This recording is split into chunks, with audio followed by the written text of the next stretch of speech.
Oh, that's a neat touch. When you launch the game, there's no menu at all. It just takes you right back to your most recent save. Welcome back, everybody. Later that same day, I go to the gym, I eat a food, and I sit down to play more Asylum. So I edited everything that you just saw in part 1, like hours ago, and something that really stood out to me was the context of this letter. What is it here? They're taking a group of people who, like, I assume, okay, it's an Asylum horror story. They have selected a group of inmates and they're going to experiment on them and do weird shit to experiment on them. But no, reading it again, it's not that they're experimenting them, but that they're using them for manual labor.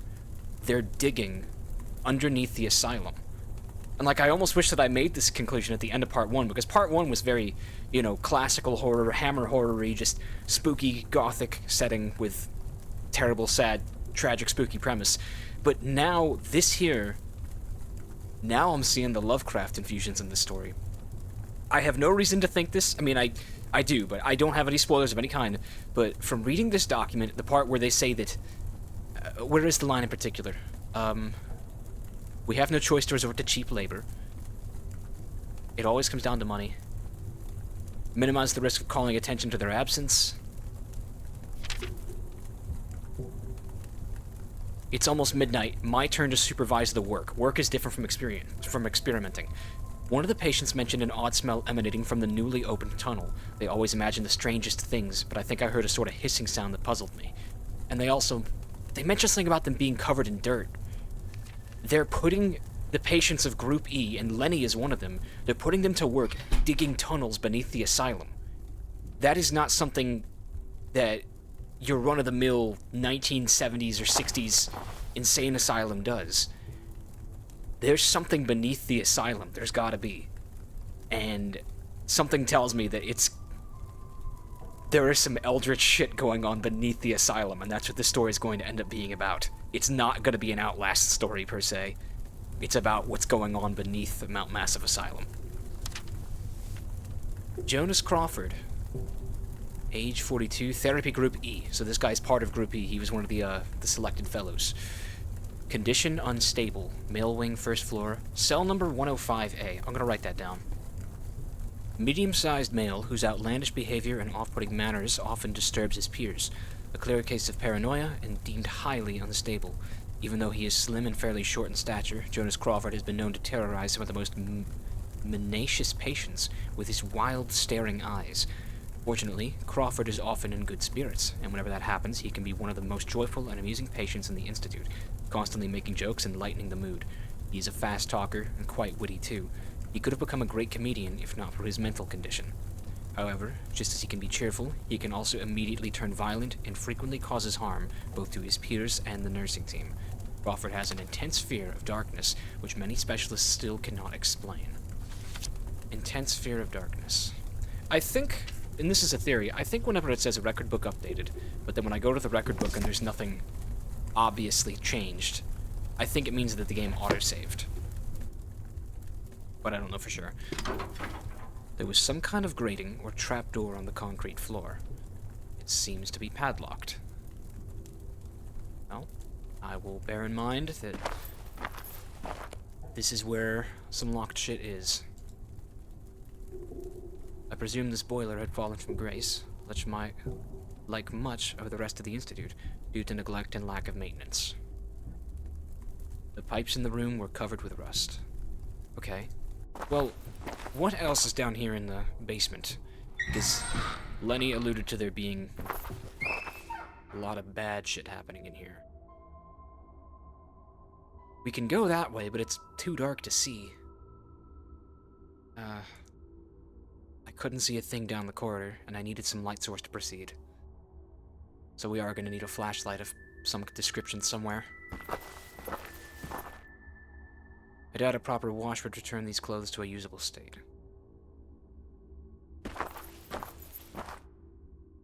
Alright, let's see about sneaking past Lenny and getting into the therapy room. Pile of broken wheelchairs and raven rubbish decorated the bottom of the staircase. The leftover paint inside the cans was dry and useless. Oh, that's a something. What the fuck is this? I'll leave that where I found it. Yeah, he's not gonna let me through, is he? I was thinking I might be able to sneak around through something else, but doesn't look entirely possible.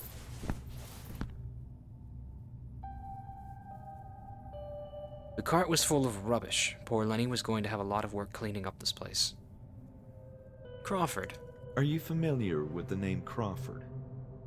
I might distress him. Right. Crawford. He was in our group with Dr. Ann. He made many jokes. So funny. I laughed a lot with him. But he also had a scary look on his face. Sometimes he just went crazy. Do you know what happened to him? No. One day, he just disappeared. Like Zoink Scoob. See you around, Lenny. I'm quite pleased that even though this marketed itself as a supernatural adventure game, nothing in it is like explicitly ghosts in your face spooky. I was afraid it might have been almost like a Jonathan Boakes game. Which, by the way, if you didn't see it, Jonathan Boakes is listed in the credits. He is a voice actor in this game. And for those of you who don't know, Jonathan Boakes was Jerry from Scratches. And he also was a developer of other horror games, like the Dark Fall series and the Lost Crown. The Lost Crown being the only game of his I've actually played. Did I miss anything important in this shower that I glossed over before? Didn't seem to be any water, or whatever unspeakable fluid ran through the pipes in this place. Apparently, every mirror in the place was completely useless. That's one way to get out of designing the protagonist. That is a stuffed critter in a turlet. I guess somebody didn't like his teddy bear. Uh-oh.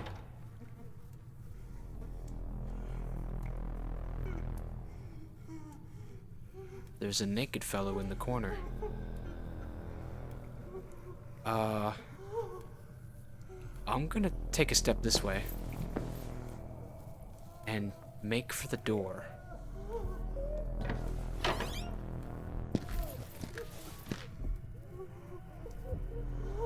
I better go talk to him. Nope, there's nothing to be done there. Well, perhaps we should go tell Bruno that somebody escaped containment again. Assuming he's chilling in the tunnel of the damned. Man, this game has gotten, like, camera shake perfect. It all feels so believable, the way that the camera bobs. Like it's actually someone's perspective, without being disorienting. It would have been polite to enter Bruno's office while he was inside. I guess I can speak to him through the wire. Hi again, Bruno. What can you tell me about Lenny? Who? The patient who is cleaning the corridors. Oh, Leo. I think it's Leonard, but yes, that guy. Leonard. I don't appreciate him wandering around like that. But I guess he's okay.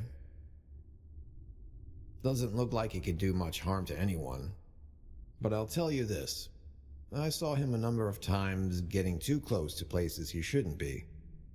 Once I saw him entering and leaving one of the high-ranking offices. Now that's strange. You bet. There's likely confidential information in there. Que interessa. Does he know about Crawford? Ever heard of a patient called Crawford? Crawford? No, I'm sorry. Then again, it's not like I pay much attention to the patients' names. You don't pay much attention to No anything. worries, thank you. Is there anything you can tell me about the basement? I don't know, man. It's a basement. It hasn't been used in ages, and there's a foul stench coming from down there. Interesting. You find that interesting? Clearly you have unusual interests. This is starting to remind me of the Harmall from Darkness Within. I'm done for now. Bye. Was there any more of this basement that I could explore?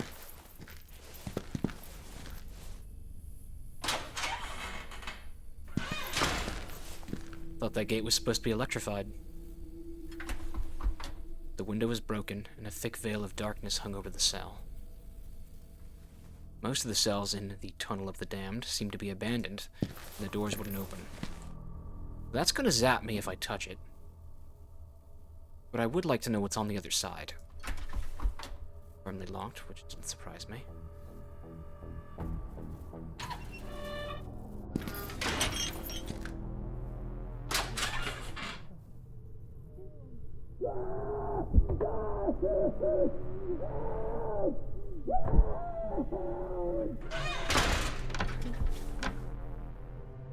Oh, one more thing, Julia. Just one more thing. Do you know Lenny? It's funny you call him Lenny like you were friends. Yes, I know Leonard. He's been around in the Institute for a long time. It seems like he's taking care of janitorial services. Oh yes, I understand it's a kind of treatment of, positive reinforcement. That's it. Leonard is the... what's an appropriate word for this? The most normal of the patients we have readmitted so far? Yes, he seems quite nice. I know weirder people than him walking the streets. Do you know of anyone called Crawford? No, I'm sorry. Nope, doesn't know about him. Do you know where the therapy room is? Yes, it's on the other side of this floor. I see. Thank you. How about the basement? I have nothing else to say about this. Fine by me. If that's all, I'll get back to work.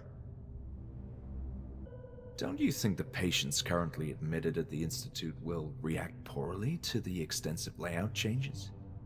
That's thoughtful of you, but look at this place. It's huge. The workers could get started on the female wing and the males wouldn't hear a thing. Yes, I can't argue with that. It's true. I'm done for now. I'll figure out something to do. I suspect I need to improvise a torch and make my way across the hall from the floor below. There's gasoline down here. There's old rags. There's a furnace that's roaring. Oh my god. Disgusting carcass of a dead cat was perfect fit for the gloomy ambience of the basement. That's sad. Is there maybe a light switch that I missed? Could it be that simple?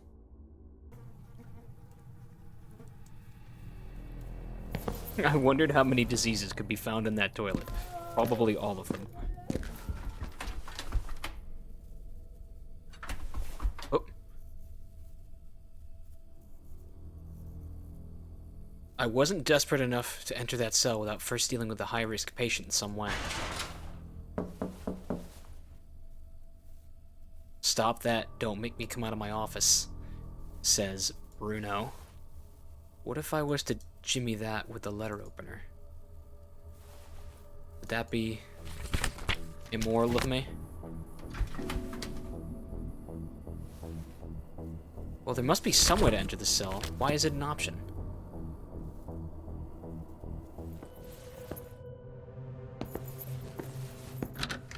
Oh, I can go outside. The outside forest felt more menacing in the dark of the night. I wasn't planning on spending too much time outside. Dark and foreboding, as one would expect.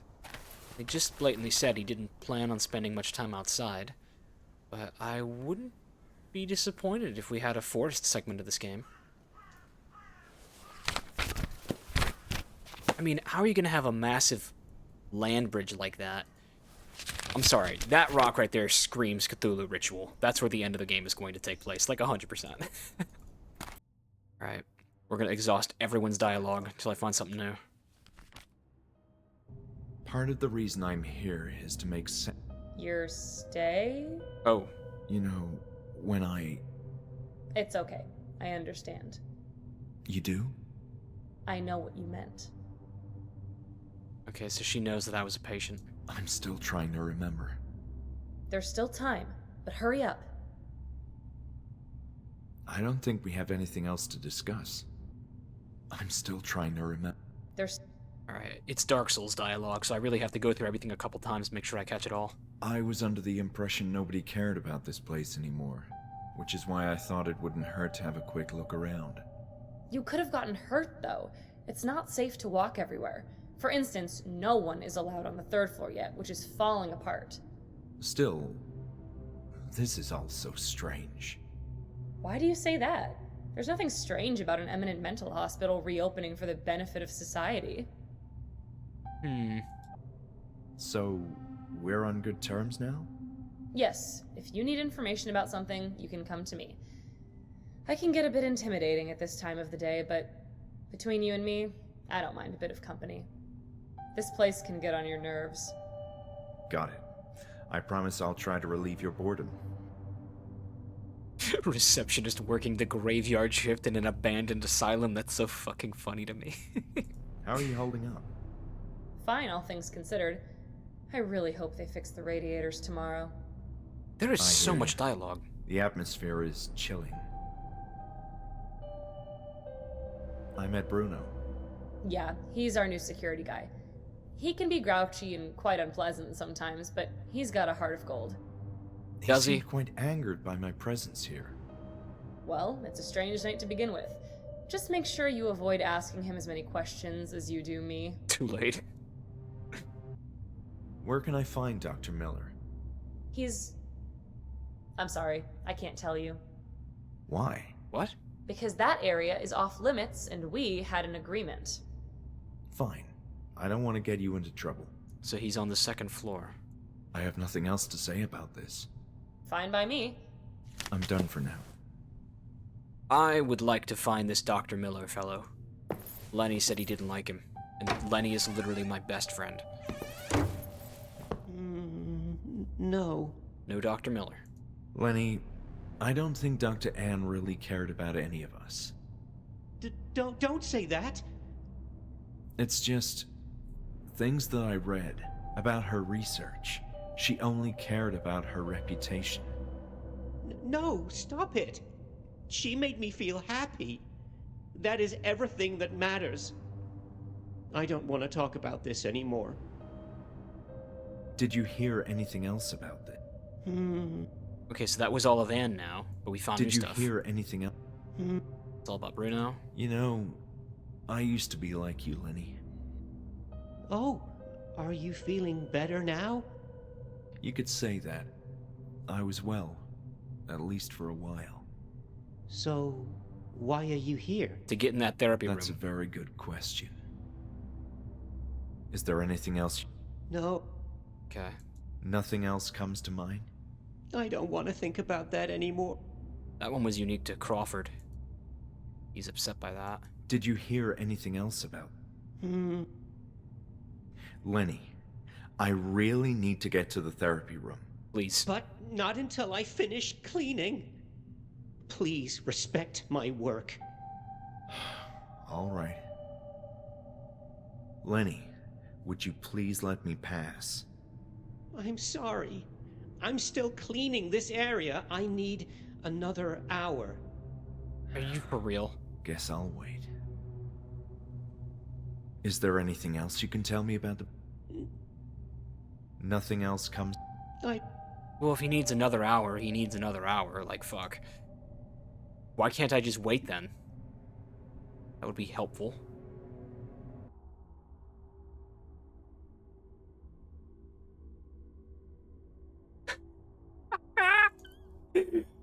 It was a disgusting view. Luckily, the carcass was bereft of any organic matter. The cat had expired and gone to meet its maker. It was an ex-cat. This is a late parrot! I fucking love John Cleese.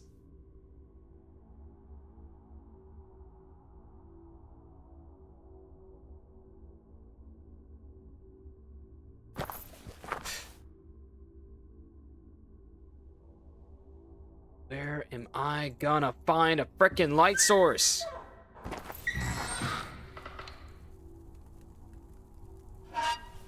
Fuck! That took me a long time to find. I've spent the last 30 minutes sweeping across the entire place, making Monty Python flying circus jokes. Wait, that one says emergency. Maybe I shouldn't hit that. Oh my god, it took me fucking forever to find this. Emergency lighting wiring. So, Where am I on this? Don't care. It seemed to be a diagram for the wiring in the basement. All that matters is that I can probably light up this hallway now.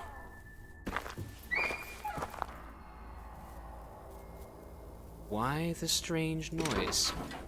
The gate was locked. Echoes of distant flowing water came from downstairs. That does go down, doesn't it? Can I jimmy it? No, I could have hurt myself. That's exactly what he said in scratches every time I tried to use the knife on something. What the fuck do you mean you're gonna hurt yourself? I cleaned my fingernails with a box cutter. What's in this room?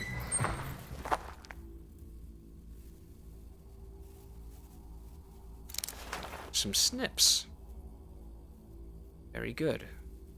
I don't think what I could use that for. Maybe to cut a power line somewhere to shut off the electrified door by Bruno. It was impossible to see anything in the room. I had to find a way to restore the lights. Okay, well, we found enough that was important. Forget about that for now. I had no luck opening this door. I doubt the door could open without the help of heavy equipment. Hopeless. The door was firmly shut into place. Okay, well, hopefully we can come up the hall behind Lenny and sneak into the therapy room without him spazzing out on us.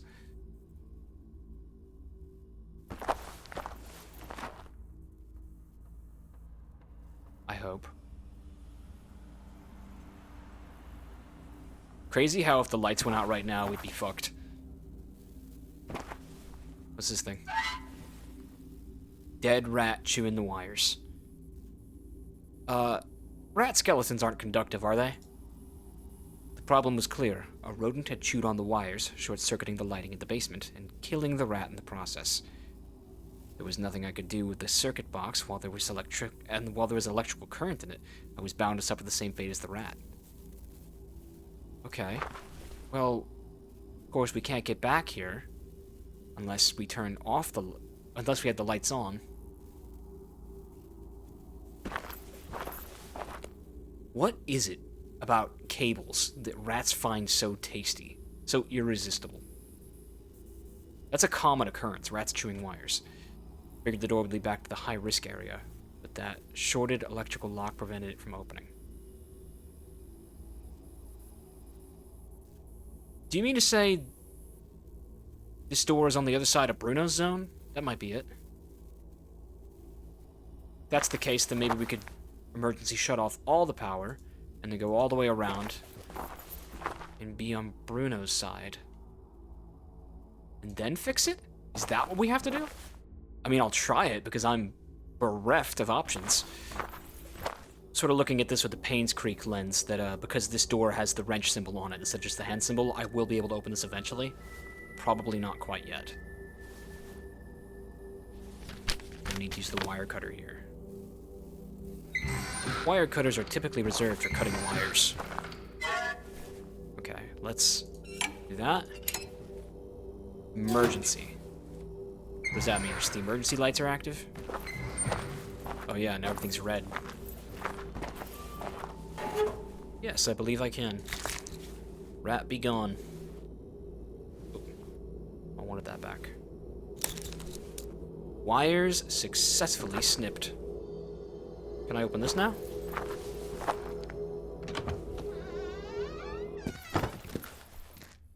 Alright, so I can traverse now back and forth to Bruno Land. Ocean Horror Show. What's up? Hey, Bruno. Bruno, don't you think wire cutters are incredible tools? If you keep showing me weird stuff, I'm gonna stick those wire cutters right into your skull. Guess you're not a fan of wire cutters. Why the fuck would he be? What are these shit-posted dialogue options? I need to fix the lights in the basement. What are you even doing in the basement in the first place? Actually, I already fixed him, didn't I? I'm looking for some old information. Sea creatures? Listen, that place is dangerous, especially in the dark. We were told not to enter the basement. Who told you that? That Dr. Miller did. Now please, don't cause me any trouble. This Dr. Miller fellow Sure. sounds quite shifty. I'm sorry. See you later, Bruno. Well, theoretically, if I switch out the lights now, I should be able to see into some of those dark rooms that, protagonist... I gotta name this protagonist. I gotta name him right now. What do we call this guy? Fucking... Emergency lights off, power on. Oh, much better. The lights are actually, like, not blinking anymore. Delightful. Positively delightful. Now I can see this whole room. Why is there a minecart? This is the site. Tools and machinery lay scattered across a construction area, seemingly abandoned in chaos. Walls were cracked, peeling under the weight of the years, and the metallic scent of rust, mixed with an earthy smell, permeated the room. This is where they put Group E to work, and they had fucking minecarts down here? What the hell? Uh-oh. It's a memory. We were part of Group E. Oh shit.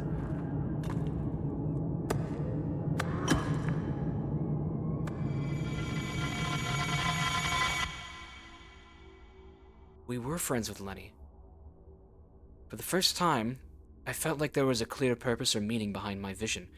My mind was trying to unearth an important memory. What were a group of patients doing in the basement? What were we forced to do here? I think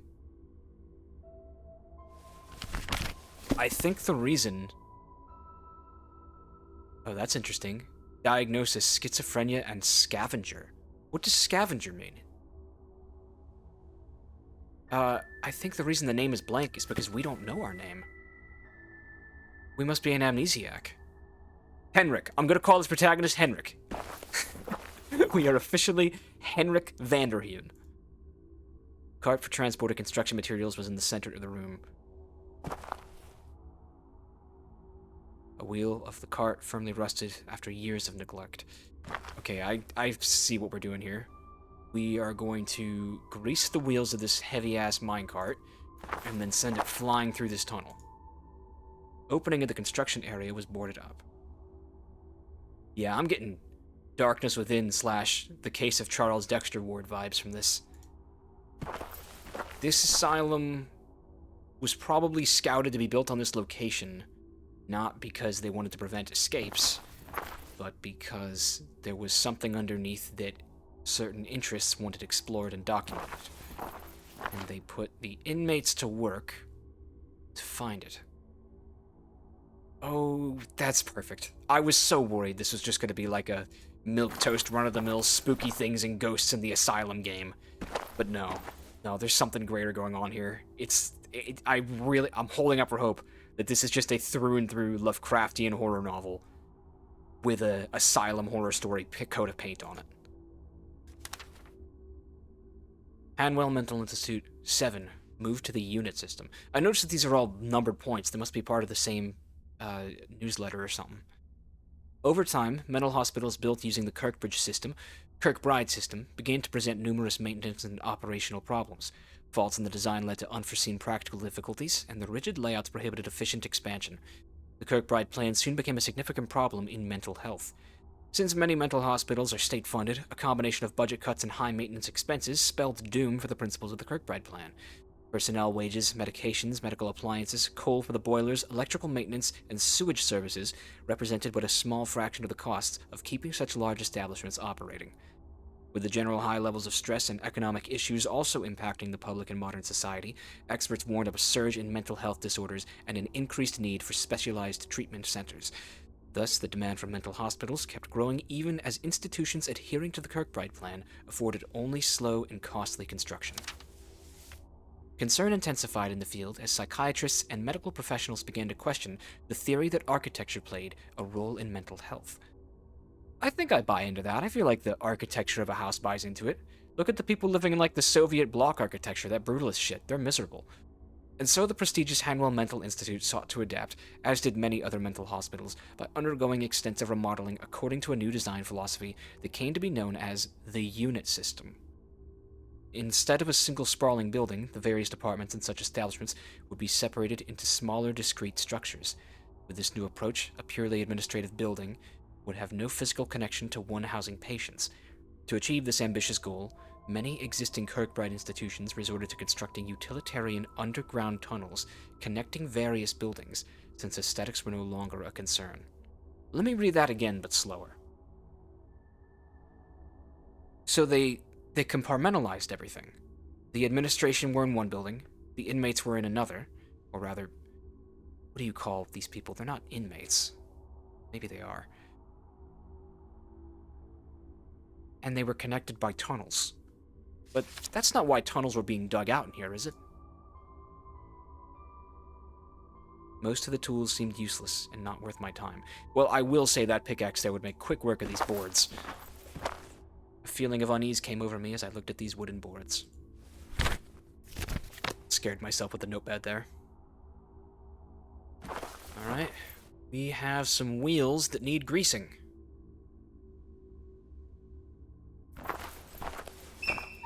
Be some kind of lubricant. Oh! 11. That means Lenny must be done cleaning. Spent 3 hours in the asylum.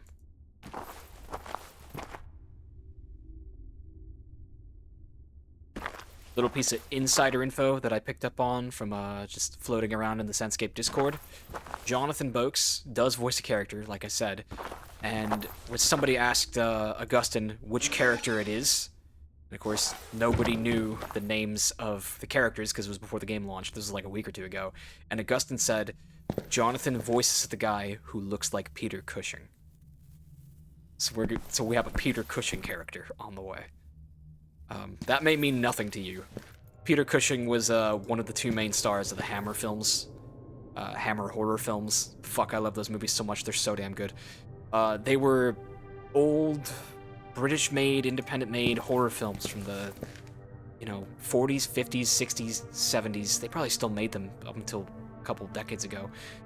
And they were most famous for, adapting, Dracula and Frankenstein and all that. Some of them don't hold up. They get to be kind of schlocky, but go watch The Curse of Frankenstein. It's like a 1951 movie or something like that. Fucking awesome movie. Best Frankenstein movie. Genuinely just great. Fun monster movie.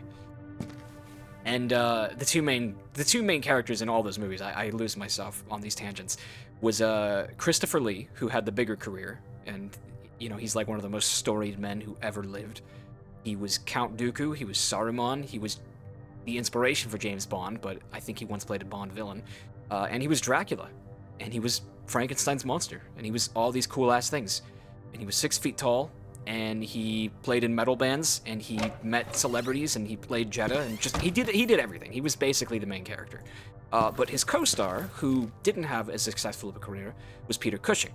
And Peter Cushing is like one of my sleeper picks for favorite actors ever. He has like the most recognizable and distinguished face ever. Oh, here we have the therapy room. I finally found myself inside the therapy room. The whole place was in a state of disarray, as if everyone had left in a hurry. Basically, Christopher Lee always played the bad guy, and Peter Cushing always played the good guy. And Peter Cushing, you would probably best know as Grand Moff Tarkin from Star Wars: A New Hope. And then they desecrated his grave and redid him with CGI in Rogue One, which was not cool. But apparently there's someone in this game who looks like Grand Moff Tarkin, and I'm excited to meet him, except he's Jonathan Boakes. I'll stop rambling now. We'll get back into the game.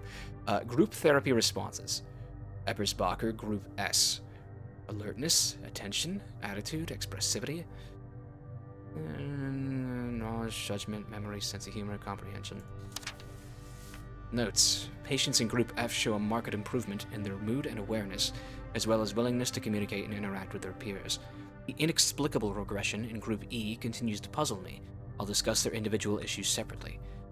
So, Ebersbacher writes this, but this is before she knew what they were doing. Group E was being used for mining services. Lenny used to be some kind of a leader figure, very communicative, but someone the rest of the group looked up to, but he's been more withdrawn recently, lost in what seems like dark thoughts he refuses to share. In the case of Hodgson, I could guarantee a smooth session, provided nobody brought up anything related to the nature of his trauma, but he's growing increasingly tense and neurotic. Crawford has always been trouble, but he seems more on edge than usual, and even more of a problem these days. Rebecca should have been allowed an abortion. LaRoche, beginning to believe he's a lost cause. Very sad story with Rebecca.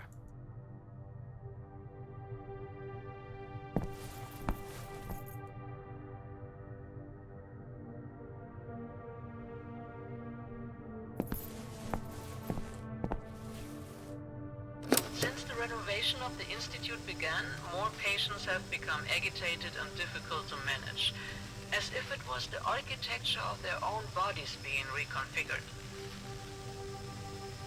The construction work has disturbed their existence in a way I couldn't predict. Some are even presenting with odd injuries, which none of the nurses can explain. Are the patients harming themselves? Is this building so firmly interrelated with their identities that changes in its structure will impact their states of mind by means of a kinesthetic regression? They rationalize structural changings in the surrounding geometry by imprinting them in their own flesh. Hodgson's is the worst example. Where are those burn marks coming from? I made inquiries and nobody saw him get burned. Perhaps he was allowed to assist in the kitchen and he refuses to discuss the burnings. And knowing how much the subject terrifies him, I did not press him further. But the scars are disturbing other patients in Group E.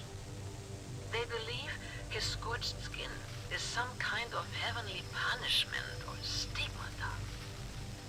And they're all going to suffer the same fate. This is ridiculous and degrading. They were my best group, my most remarkable achievement. Yet no one gives a damn. I swallowed my pride and consulted directly with Alice. But the pompous asshole suggested it was my inexperience at fault, my responsibility to ensure the safety of patients. So what the hell are you supposed to do then?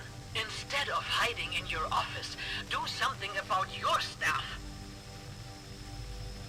And when the moron isn't jerking off at his desk, he supervises the construction work. Why is a psychiatrist so deeply involved with the conversion to the unit system? Wait. None of this makes sense. I hate myself for losing my mind. Every therapy session is now a burden. I need to reconnect with the patients. They must tell me more. Lenny is still more forthcoming than the rest, but he won't say a word about the bruises. And Hodgson's, how did you burn yourself like that? If not the kitchen, the only other place. No. Boiler? Impossible. They're not allowed down there.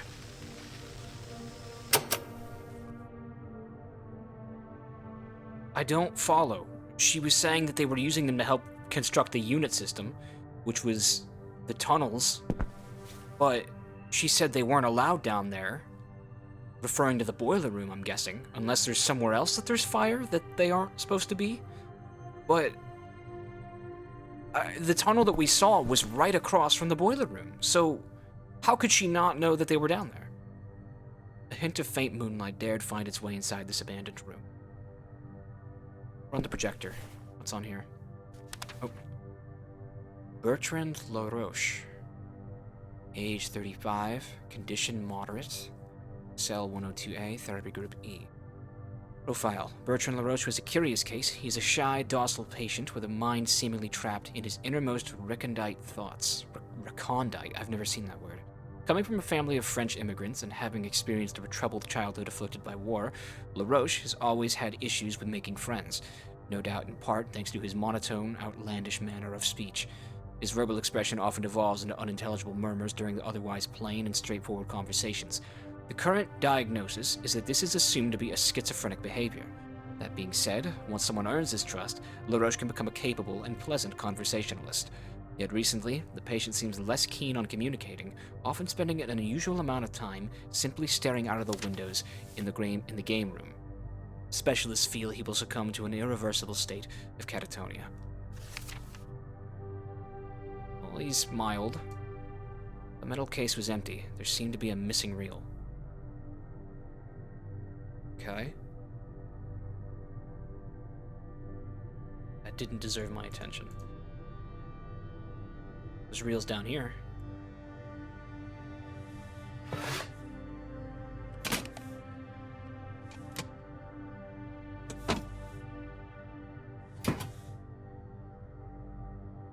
Done this before, Henrik.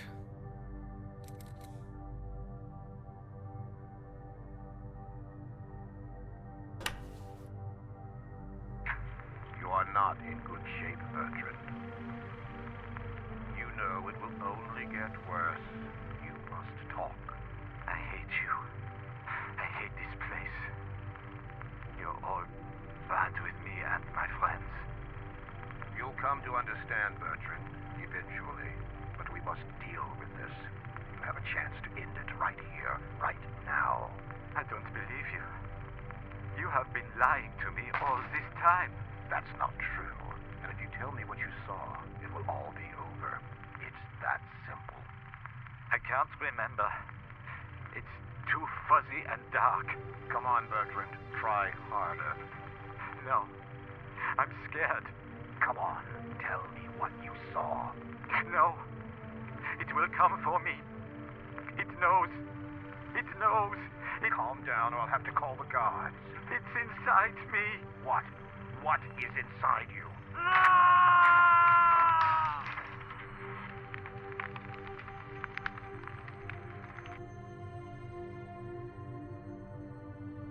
Inconclusive how much of that is him being a patient and how much of it is him possibly actually witnessing some sick shit. I had to make sure there wasn't another reel in place before inserting a new one.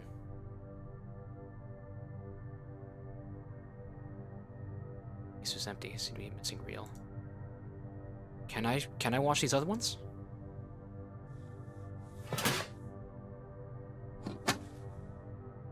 There's an animation for everything. I understand why this took 14 years now, and I hope that it will be remembered in 14 years and still played.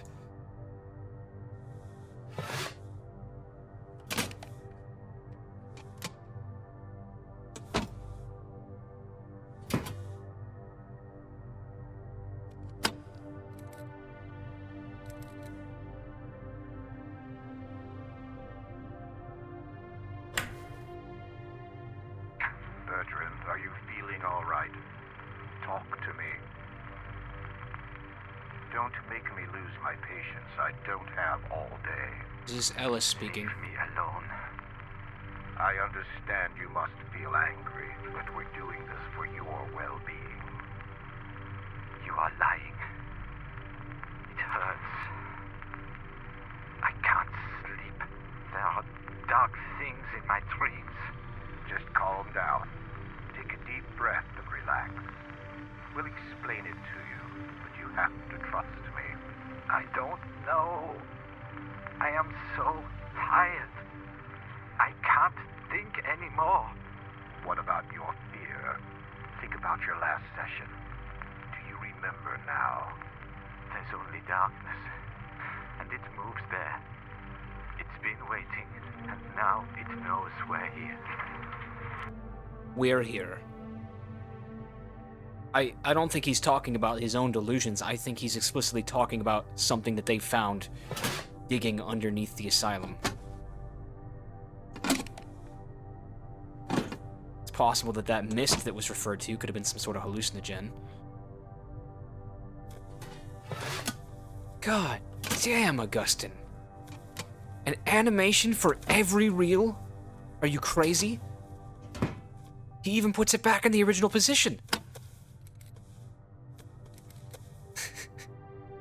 This would have taken me 1,400 years to make. Are you feeling better today? More or less, I think. Are you getting along better with work? No. They gave my I man don't some like cigarettes. The tunnels. It's suffocating in them. I'm sure you'll get accustomed in time. No, it's not fair. I shouldn't be doing this. What makes you say that? Because it doesn't feel right. Being there. I don't think that is what I was brought here for. But you are helping. You should feel proud of yourself. Are you in doubt because of something else? Are you scared, for instance? Yes, I am. I don't want to go into the dark place again. They said it was going to be all right, but I could feel the monster coming for me. Monster? What monster? Monster. And now we go from Lovecraft to Hammer Horror.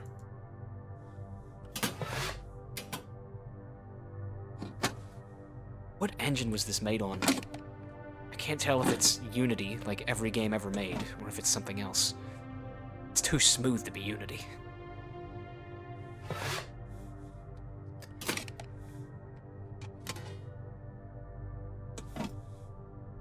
This here is the last reel. I think you can watch these in any order. Which one we have last? How are you feeling today? Tired. I want to sleep. I'm sorry to hear that. How was your day? It was fine, I guess. We played some games in the afternoon. They are always the same, but I still like them. But the others aren't so happy. It's understandable. We'll try to get you some new games. Has anything of importance occurred to you lately? A new woman arrived today with a big belly. She is pretty. I like her. But she was hysterical and punched Nurse Norian on the face. I know, and we're dealing with that. But I was referring if anything has happened to you lately. I don't know. I am so tired. Why are you tired? Tell me. We're here to help. It's being down there, working with all the dust and the bugs. It's too hard. I'm too tired. I can't stand them anymore.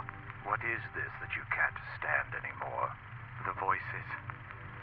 They are everywhere, and they whisper inside your head. They are evil.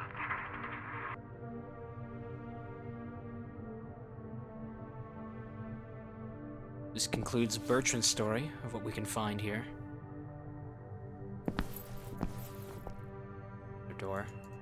Is there anything in that filing cabinet? Patient records of no importance. Well, if they're of no importance. So in Group E, there was Lenny, Hodgson, Crawford, Rebecca, and LaRoche. We could be Hodgson. We haven't seen his face. He's the only one of them who's a man whose face we haven't seen. That could be us. Can't rule that out yet.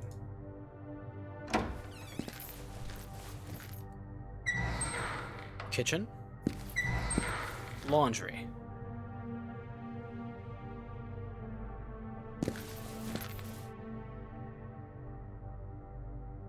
Some nice ferns. Love me some good ferns. The stench of these clothes was quite unbearable, and I didn't think even a good wash would fix that. Pretty clothes waiting for their very delayed turn to be washed. There's some papers. 9 unsettling rumors. In later years, dissatisfied employees at Hanwell Mental Institute began to circulate wild stories about mistreatment on the part of the executive staff. At the time, authorities ascribed the rumors to the general atmosphere of discontent at the institute, as it was a matter of public knowledge by then that the erstwhile international prestige of the establishment had faded, its glory days long gone. The building was in an appalling state of disarray, displaying an evident lack of direction and maintenance. The situation became more serious when family members of patients began reporting an alarming number of injuries to the bodies of their loved ones. These ranged from severe bruises to burn marks, and, in the more extreme cases, fractures. Initially, the injuries were thought to result from unfortunate accidents related to the known issues besetting the mental hospital, including underfunding, understaffing, and growing workplace animosity. Eventually, however, burgeoning pressure from the Republic Eye and human rights organizations prompted authorities to initiate a series of investigations into the establishment for the insane. Interviews with Institute staff ensued. Testimonies from low-ranking workers and nurses included descriptions of anguished shrieks echoing through the hallways, their precise sources difficult to locate. In one of the most sinister accounts, an anonymous report suggested the screaming was coming from underground. Other stories mentioned of the disappearing of a certain number of patients, a phenomenon that often happened during the night. But the most chilling rumor of them all was that the patients were being deliberately subjected to various forms of torture. When questioned about these scandalous allegations, Dr. Ellis Hawthorne dismissed them as the gossip. Ellis Hawthorne, that's his name, dismissed them as the gossip of the employees not fit for their jobs. He argued on record that distressing screams originated from the high-risk section, in which dangerous patients with a history of violence would regularly experience psychotic fits. As for patients disappearing from their cells, he stated that it was common for them to get lost in the monumental building, with hours sometime passing by before they were found. Yet another reason why the upgrade to the unit system layout was the top priority of the administration, Hawthorne added.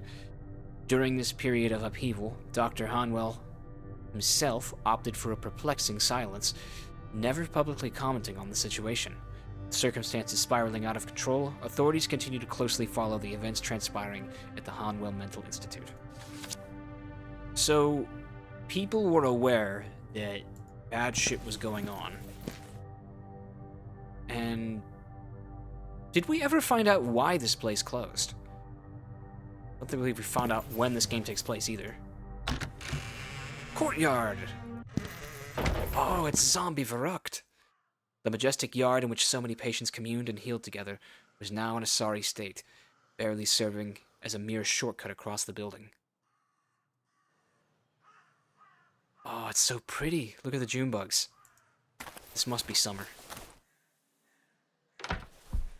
The shed appeared to be locked. Bush looked like everything else in the vicinity, dead and rotten. The discarded appliance gave me weird vibes. It's almost as if someone had intentionally placed it in that spot as a means of twisted decoration. An incredible view back then from these benches. A once beautiful feature of the yard, the fountain was now filthy and in shambles. That is sad. I love a good fountain. Fountains are just the best. Especially these old Victorian fancy ones. I could still remember the soothing sound of the water flowing, and part of me wished to see the fountain working again. Man, if they weren't, like, always left to be abused by horrible oversight and apathetic workers, asylums like this seem like they would be a pleasant place for the mentally unwell.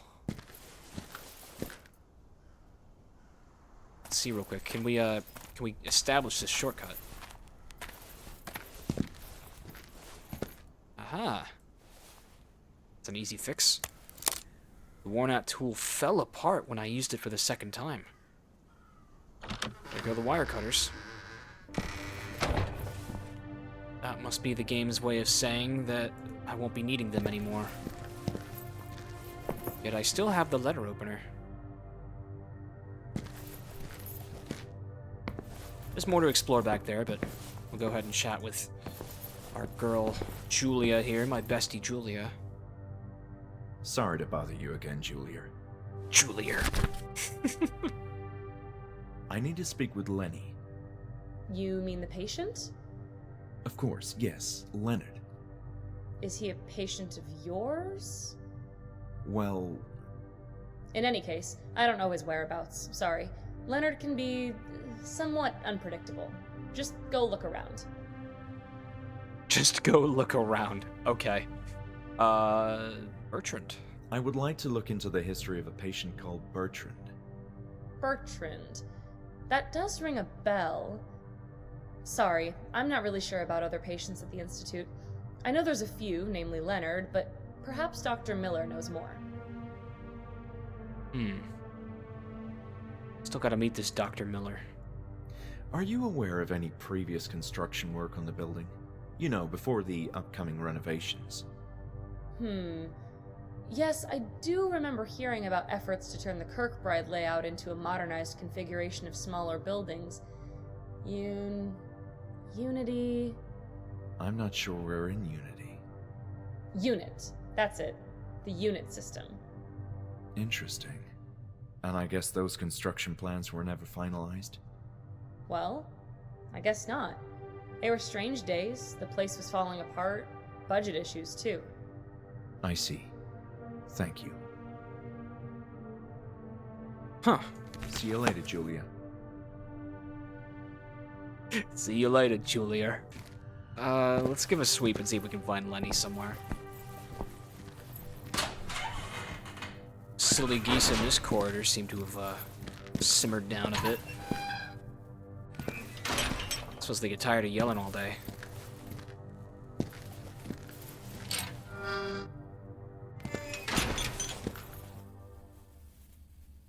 Bruno's gone. Perhaps I can have another look at his things. Perhaps I can abscond with these keys again. Hee hee hee. Has he written any more in his journal? 8 p.m. No, looks like he hasn't. Bruno's desk was quite a mess. I'm gonna ding-dong ditch him. Don't mind me, Bruno, I'm just... I should go this way. I would hate to run into him. Still this goober in here. What's up with you, dog?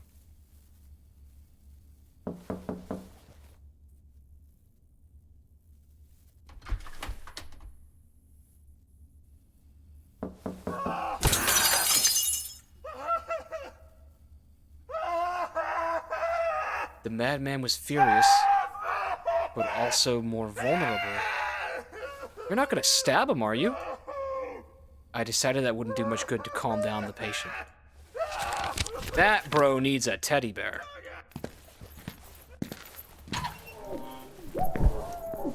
Alright, take it.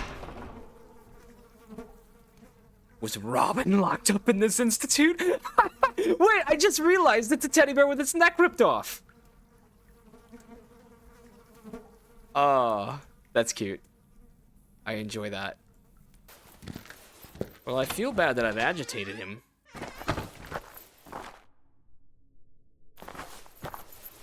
We'll need to be on the lookout for, something soothing and cuddly to give him.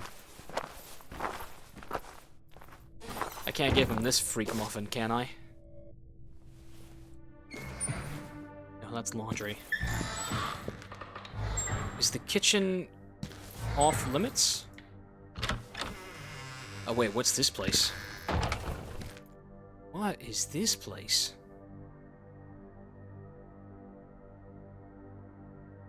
A sad and naked plant, which might have been gorgeous and colorful once, decorated the center of the gallery. A perfect metaphor for the Hanwell Mental Institute.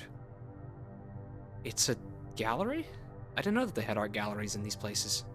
It's kind of endearing. That one has been defaced. I don't recall if patients were allowed inside the gallery, but with these sorts of paintings, I hoped not. Yeah, I feel that. Is that Augustine? Dr. Ellis Hawthorne. That kind of, from his PFP, that kind of looks like Augustine. I don't know, maybe I'm making shit up. And would this be Ebensbacher? Dr. Ann Ebensbacher. It's Bacher. I'm not going to succumb to everyone calling her Evans Baker, because it's not what she is. Chilling. Impossible. Someone was going to have to tear that door apart to get it open. Yeah, it seems like a unwinnable right there. Well, I'm not sure what use I'm gonna have with a gallery. But I'm also not sure what that door is that it feeds into. Fence came loose from the window, which I trusted would be fixed for the reopening.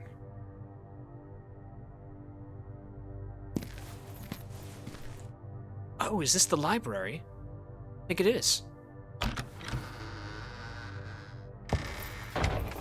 No, the game room.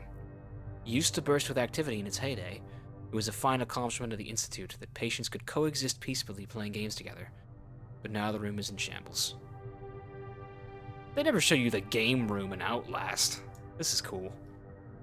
Sofa might have been comfortable once, but at present, sitting here was out of the question.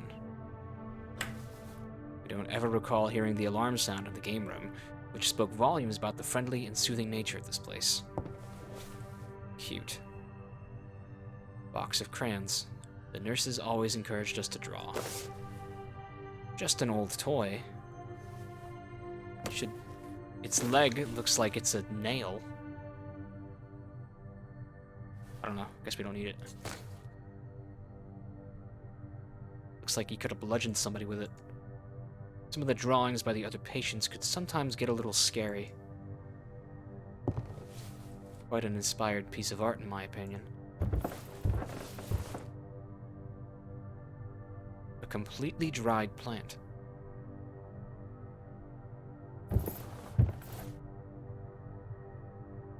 The radio's batteries were dead. Bad it didn't work. Could have used some music in this desolate room. Back in the days, it was nice to sit in this cozy sofa by the fireplace. I believe this was the table patients chose for playing games when it was cold, because of its privileged position near the fireplace. I spy a door on the far wall. Might this lead to the library? Yes. And golly, what a Victorian library it is. Putting Wickford Castle to shame here. No idea which books were at the end of this ladder, but likely the more boring ones. Oh, I do love a good library. Augustine, you always did put, like, the coolest paintings in your games. Miscellanea. History. Physiology. Pharmacology. Pathology. Psychiatry. Nursing. Neurology. Well, there's definitely going to be a moment later on when we have to come to the library and find a book that's relevant. These seemed like the oldest books from the library. They smelled like papyrus. Ooh. Just another random collection of books, ... Why is there 3 books that say 3 on them? That must be a reference to something that I'm not picking up on. Can we open the shortcut? I see the latch. Very good. Skyrim door unlocked. Surely there must be something important in here. The exquisite chandelier lent a touch of elegance to the hall.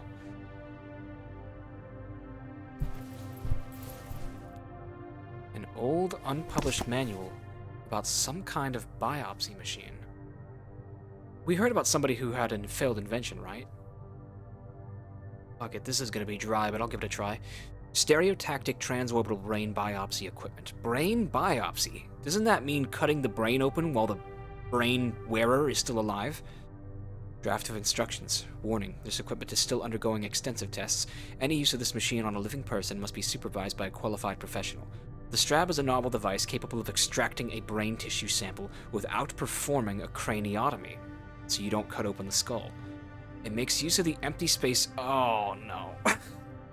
Okay, so I'll read the rest of this later, but what I'm detecting here is that this game is gonna make me do a fucking brain biopsy at some point. That's nutty. Barker, Lagodi, Lovecraft? Didn't seem like appropriate literature for mental patients. I don't know the first two. Oh, Clive Barker. That's who that is. I don't know Lagodi, though. Man, I'm such a fake Clive Barker fan. I've never really read any of his books, but I fucking love Hellraiser 1 and 2. Genuinely, like, possibly my favorite horror movies. My favorite slashers, at the very least.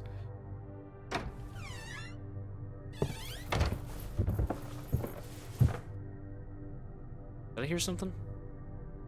I guess it's just the floorboards in this room.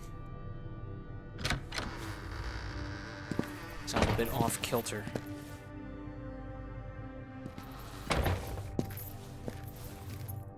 Hey! Lenny moved his cart. Gained access to the second floor. Startled by a vision of patients working in the basement, I set out to look deeper into this matter. That's cool, so he leaves a little line of what you should be doing whenever you load back into the game.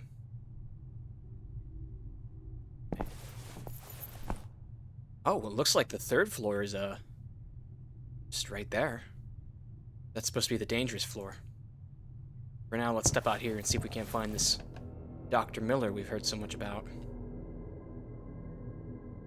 So we're at the top of hallway 2D. And that puts us right outside the laboratory, the morgue, museum, and the office of the director.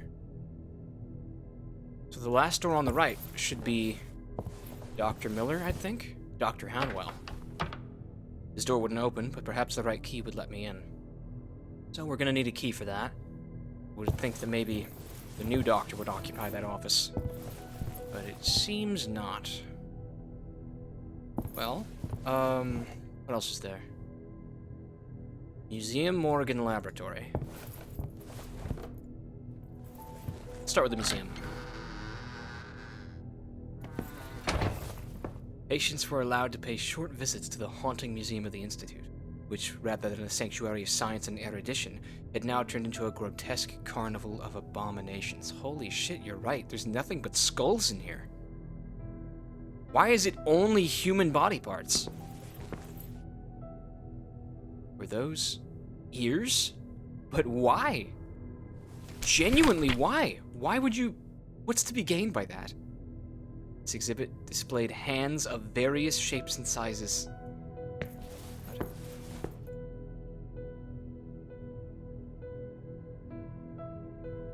An abomination of nature. A baby with a gut-wrenching birth defect. Fuck, man.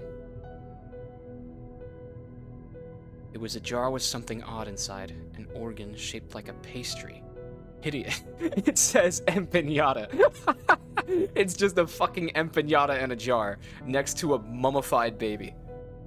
Well fucking done, Augustine. Bravo. A typical glass slide for putting tissue samples on. This could come in handy later.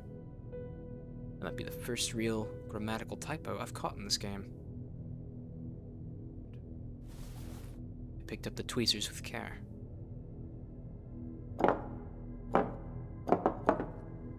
There was no need to grab these feeble tweezers at present. What was I going to do with them? Okay, bunch of specimens. We left the tweezers in the exhibit. A series of radiographs showed various areas of the human body.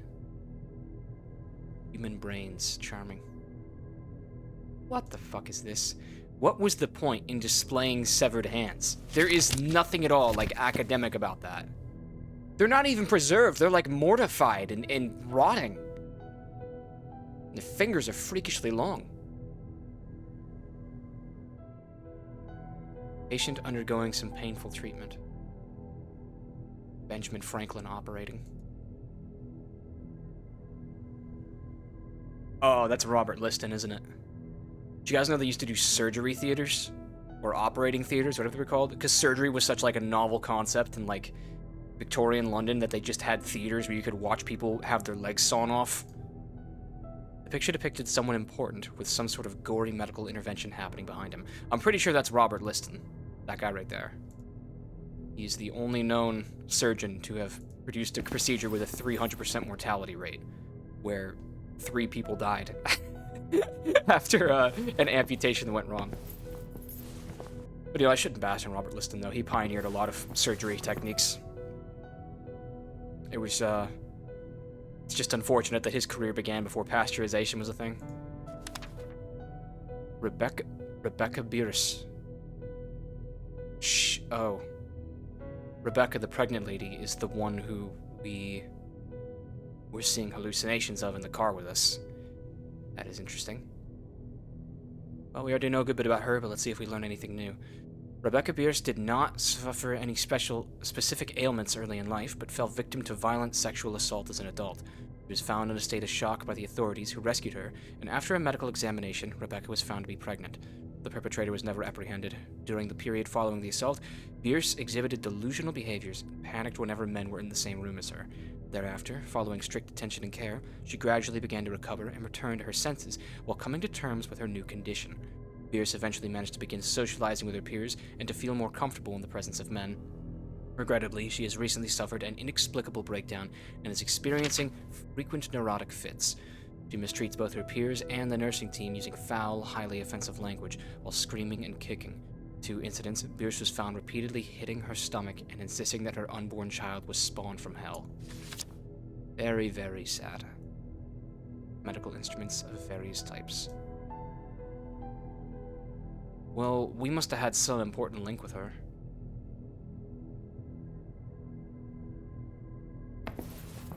What the fuck? Is that it's conjoined twins, I think. Are there museums today that have, like, the parental advisory section where they have this shit on its display? Because I can't imagine a museum that would be able to have this sort of shit that wouldn't be really poorly received. Elegant drapes covered the window. A complete human skeleton. It seemed real. It is real. Think all this stuff is just plaster? Think they go to Spirit of Halloween for this shit? I'm just gonna give a quick cursory look at every room and see if there's a Dr. Miller chilling in them. The solarium used to be a clean and peaceful spot to relax amid the sunbeams, quite the opposite of its present and sorry condition. Felt a brief sense of melancholy. I see a hole in the ceiling. A large hole in the roof didn't precisely convey a sense of security. That's the sunroof. What are you talking about? Cocoda... insect repellent. I guess this place would get a lot of mosquitoes being this close to the forest. Mosquitoes only brood in still water, right? Doubt they could lay eggs in salt water. Newspaper. Record of patients housed in local hospital from the Shore Gazette. Hey, look, they've got the archway as their logo. The renowned surgeon who keeps receiving encomiums from his peers, Dr. Walter Hanwell. Walter is Hanwell, okay. Director and founder of the mental hospital named after him, has made public the number of patients hosted by his institute. At 272 patients and 54 staff members, the establishment has positioned itself as one of the most highly populated mental institutions in the world. It's become the pride of our region. Dr. Hanwell recognized the importance of the Kirkbride design and architecture system in serving to house large numbers of patients in a healthy and comfortable environment. So it sounds like Hanwell was actually an alright fellow, and Ellis was where shit went bad. However, reputable psychiatrists disagree on this and warn about the dangers of an overcrowded building, including managerial problems and ethical dilemmas. According to the Kirkbride plan, a hospital for the insane should not exceed a maximum of 250 patients, contrary to Dr. Hanwell's claims. We acknowledge the mandate of the Kirkbride plan, and my talented staff is keeping our patients under tight control, said Dr. Hanwell. Our methods are efficient, and my experience in the field has allowed us to improve upon Kirkbride's August design. So maybe he was cutting corners. I don't know. Doesn't sound like he was sadistic in any way. Stove didn't work. All things considered, the intruding vine had brought a little life into this room.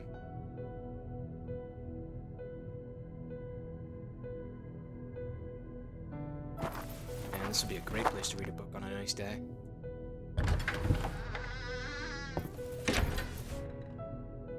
Where am I gonna find WC? What does WC stand for? Water closet or something? That's more of a European term. Oh, this one works. Okay, so we have a working sink for once.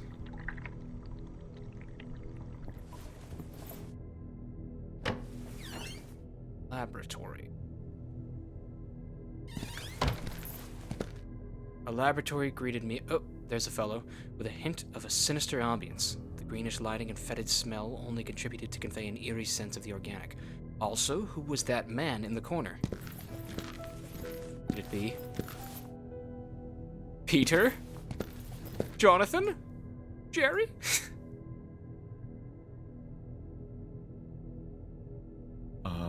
Hello? Am I interrupting something? Speak. Who are you? I'm a former member of the Institute. I came here tonight to look into some docu. Well, this is highly irregular. Did Julia let you in? It's Jonathan, folks. I'll need to have a word with her. As you can see, the building is not in a condition for you to go anywhere you please. Oh, but I'm only going to the allowed areas. This area is not allowed. Sorry, my mistake. But would you mind if I asked you some questions? I was in the middle of something important, but go ahead. I assume you are... I'm the new director of the Institute, Dr. Ambrose Miller. Ambrose. My purpose here is to honor the vision of my former colleague, Dr. Walter Hanwell. Former Pleased colleague. to meet you. I didn't know they would have known each other. I keep thinking that this is present day and that all this shit happened in the 60s. No, it's feasible that they were colleagues. I got much to ask him about. Let's not bring up our condition. Tell me about Hanwell. So, I assume you were acquainted with Walter Hanwell. Quite so. Walter was a friend. We maintained ample correspondence over the years. Many subjects, both from the field of medicine and life itself, were our common interest. Many times I toyed with the idea of coming here to work with him. Alas, fate had a different plan for us. What do you mean? Well, the circumstances you're obviously familiar with. I was finally prepping myself for a greatly belated visit when all of a sudden the Institute shut down. Walter had been a friend in writing for many years, yet regrettably I never got to know him in person. Tell me more about the shutdown. Why did Hanwell shut down all of a sudden? Uh-oh. Seems to be broken dialogue. Just one more thing. Would you say it's possible that, amid all the chaos, patients were wrongfully discharged? I know patients were relocated from one institute to the other, as is the current case for our reopening. Yet it's possible. Yes, of course, it's very possible. The glorious Hanwell Institute may have let loose dangerous lunatics in the streets amid a media circus. Satisfied now? Sure. Let's drop the subject.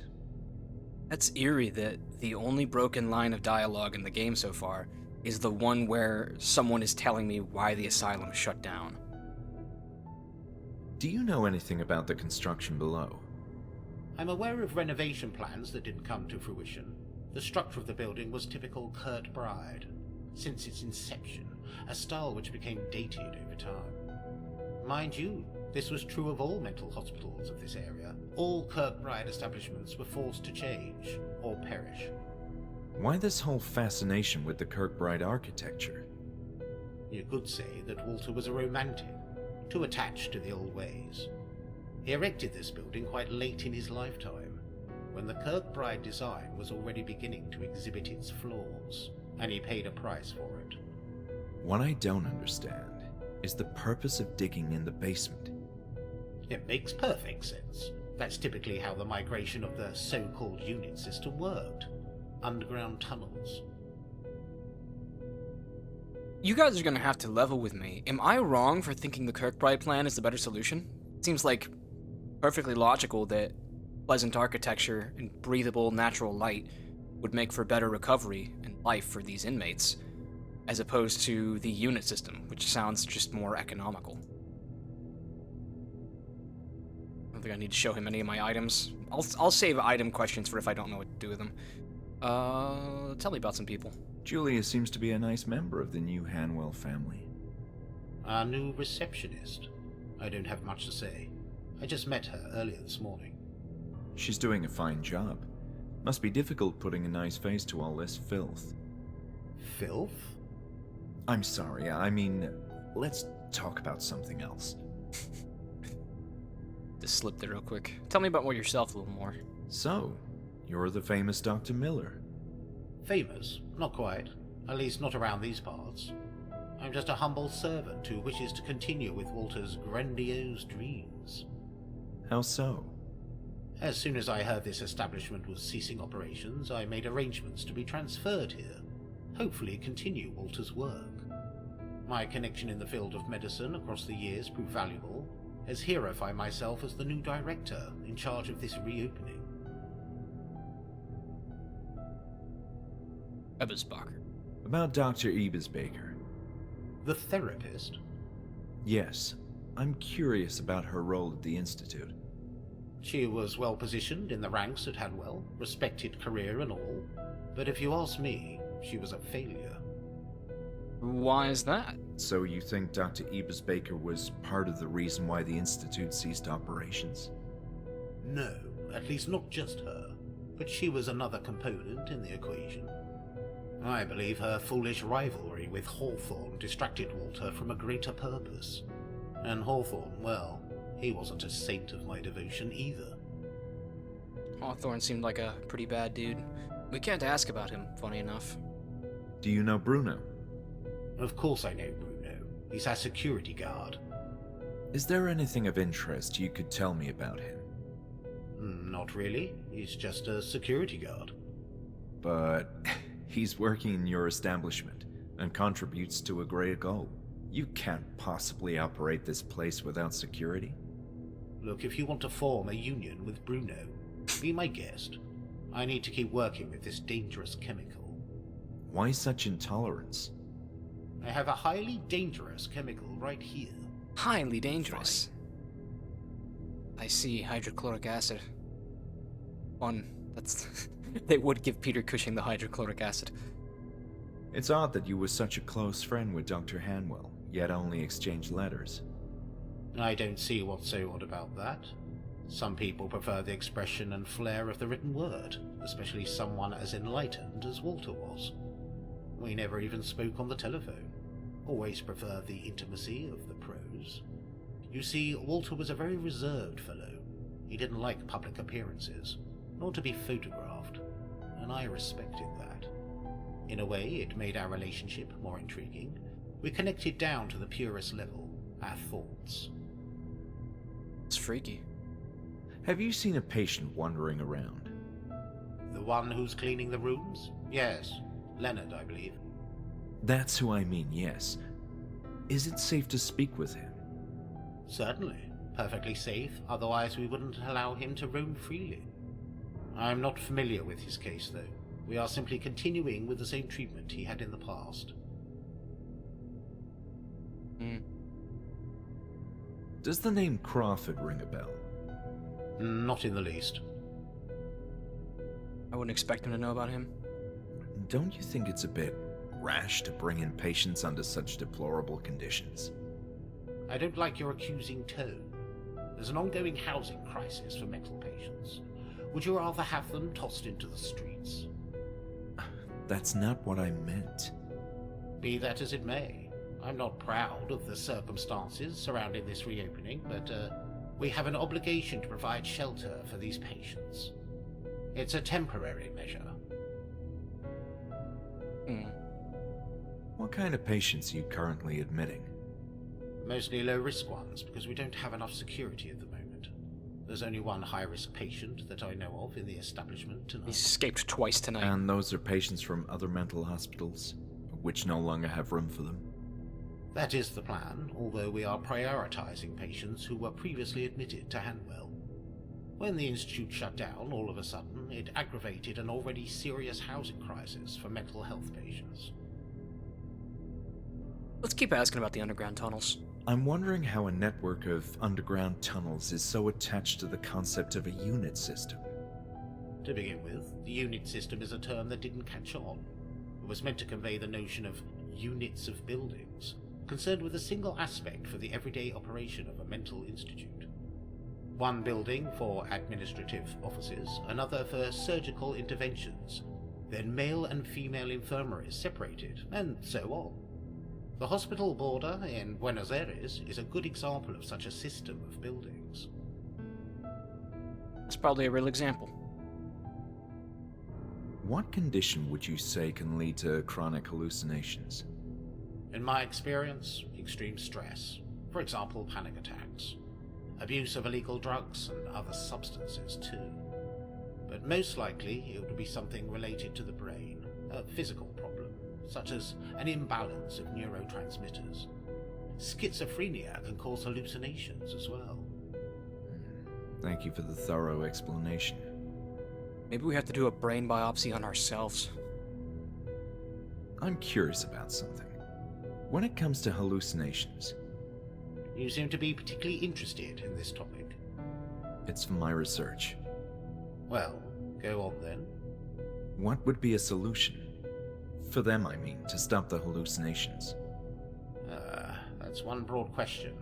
For starters, drugs which counterbalance the improper chemistry between serotonin, dopamine, and glutamate in the brain.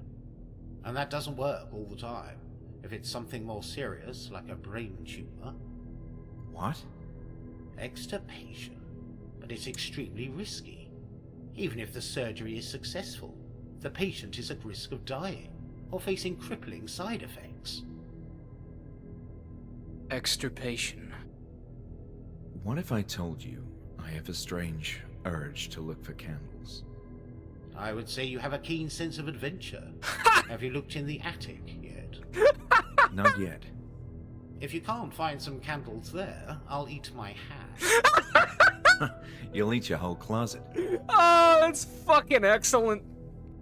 Well done. Well, I'm so happy that that exchange occurred. There's one more. Please, enough chatter. I have work to do. You'll eat your whole closet. That was like my sleeper cell activation right there. I immensely enjoyed that.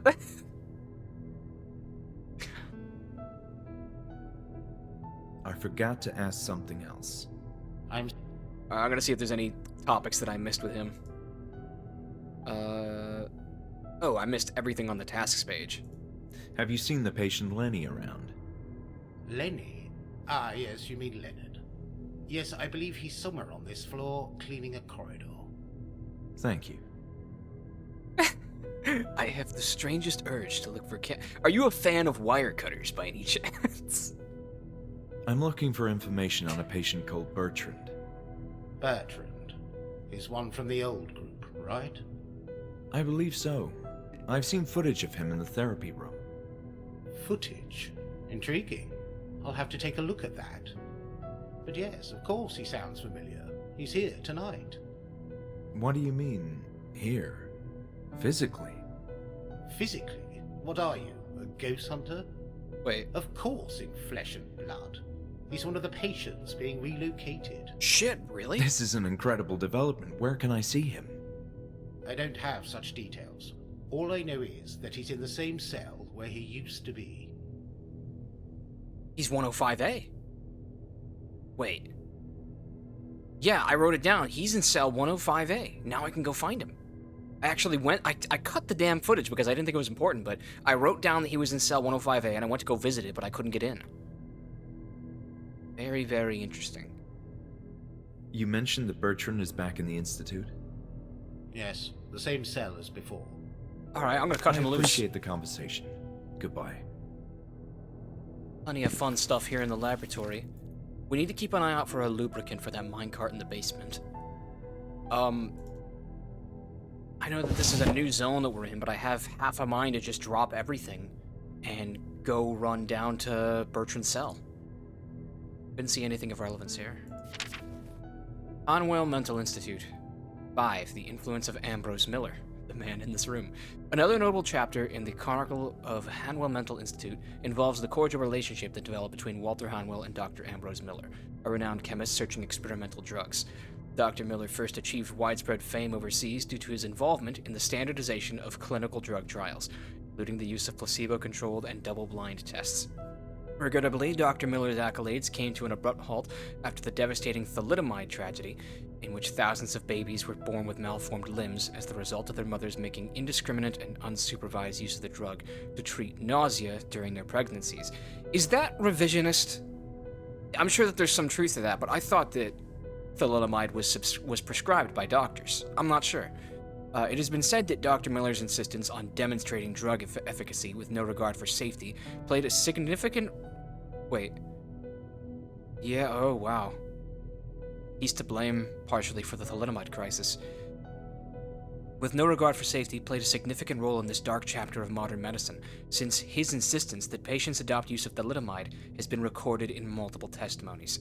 Following this shameful debacle, Dr. Miller shied away from the public eye and became a recluse, maintaining communication with only a handful of select colleagues. It was during this quieter phase in his career that he began to exchange a feverish stream of missives with Dr. Hanwell, so they became buddies after he was disgraced from the thalidomide. No one knows the exact nature of their ardent debates. It was established by acquainted sources that Dr. Miller was fascinated by the ambitious goals of his colleague, as well as the luxuriously equipped laboratory in his institute. But it was also rumored that these professionals shared a passion for the non-secular side of medicine. My god, I'm so stupid. Is non-secular the one that means religious? I think it is, and secular is a-religious. What the fuck do you mean, non-secular medicine? More recently, Dr. Miller emerged from his seclusion and, during an interview, expressed interest in becoming staff member at Hanwell Mental Institute.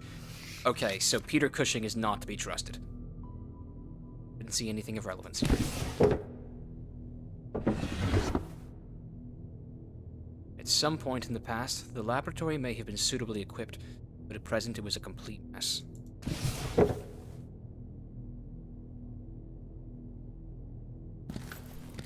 Freaky individual.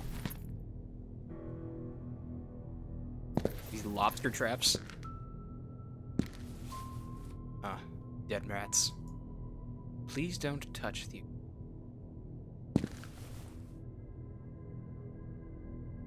These cages reminded me of my own condition, confined and searching for meaning. Well, there's new things to explore here, but give me 1 second. I just want to confirm.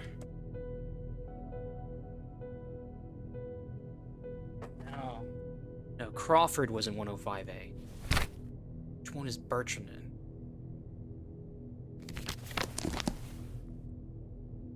Prognosis. See, report about Bertrand. 102A. We're off. Take a peek at the 3rd floor later. 3A. 102A. The door was locked, but surely someone in the Institute had the key to it. According to my findings, this was Bertrand's cell. Must be the good doctor, then.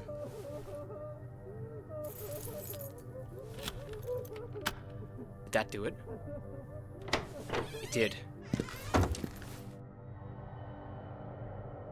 Buddy? Damn, he looks, catatonic, just like the estimate said. Bertrand. There he was, but seemingly in a state of catatonia or trance. I wonder if he'd be any help. Well, at the very least, he seems to be at peace. Didn't seem comfortable, and I wasn't planning to confirm the theory anyway. He's got a chess set.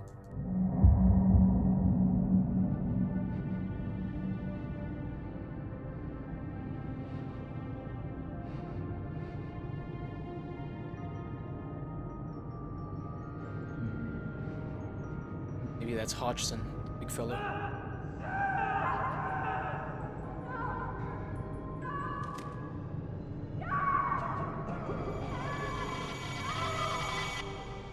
The music box upset him, and he swallowed it. Another vision, but with a clear sense of purpose. This patient Bertrand had seen something of major importance, which he absent-mindedly attempted to draw on the floor. But what had I also seen it? We need to bring him the crayons in the game room. Some children's books, it seemed, were scattered under the bed. That was always one of the hallmarks of Augustine's games, is that 12 a.m. An item would sometimes not become important. You couldn't pick it up until you had a need for it. Bertrand was beyond help. He'd clearly seen something linked to my visions. And who was the man who... Damn it, I skipped it. The other man in the room I'd guess would be Hodgson. As for who we are, I don't know. I'm still just gonna roll with Henrik.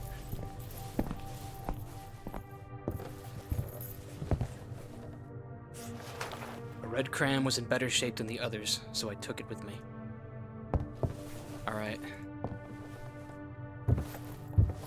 We may be preparing to call the episode here, but let's see what Bertrand does if I pass him a cran.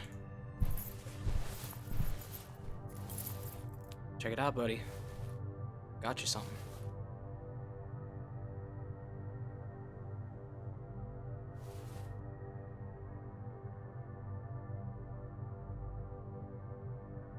Show me what you saw in the tunnels.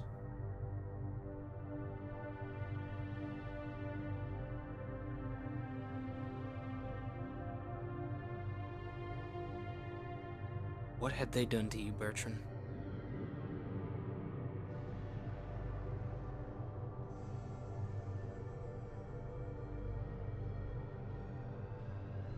Bertrand, there he was, but seemingly in a state of catatonia or trance. I wonder if he'd been of any help. Could it be... Was it the music box that did it for him? It was an old empty stand, sad like the rest of the furniture. I think... Books were covered in dust, meaning they hadn't been read in a long time. Typically what dust indicates. Rest adhered to the switch, rendering it unusable. I think what's happened... We need to recreate the memory in order for him to draw it, so... Somewhere in the asylum, there's a music box that we need to find. Fucking Hodgson, whatever his name was, seemed to have ripped it apart and ate a piece of it. Whether or not they stomach pumped him, or if it... Fuck, maybe I have to go dig around in the toilets to find it, but... I don't think he's gonna draw for us unless and until we can... trigger that memory. Is that right, Bertrand?